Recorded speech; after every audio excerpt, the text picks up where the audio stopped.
Hello everyone. சூர்யாவுக்கு சின்ன வயதில் இருந்தே இந்த நடிகை மீது கிரஷாம். வாங்க யாருன்ட்டு பார்க்கலாம். நடிகர் சூர்யா தற்பொழுது கோலிவுட்டில் முன்னணி ஹீரோக்களில் ஒருவரா இருந்துட்டு வராங்க.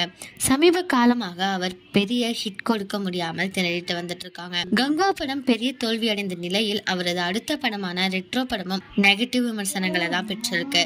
இருப்பினும் படம் 200 கோடிக்கு மேல் வசூல் செஞ்சதாக சூர்யா அறிவிச்சிருக்காங்க. நடிகர் சூர்யாவுக்கு சின்ன வயதில் இருந்தே நடிகை கௌதமி மீது கிரஷ் இருந்ததாம். அதை சூர்யாவின் தம்பி நடிகர் கார்த்தி சில வருடங்களுக்கு முன் ஒரு பேட்டியில சொல்லியிருக்காங்க. சூர்யாவுக்கு ஒரு நடிகை ரொம்ப பிடிக்கும், சிக்கு புக்கு ரயிலே பாடல் தெரியுமா என கூறியிருக்காங்க. அந்த பாடலில் வரும் கௌதமி மீதுதான் சூர்யாவுக்கு முதல் கிரஷ் இருந்துச்சு அப்படின்னு சூர்யாவின் தம்பி கார்த்தி கூறியிருக்காங்க.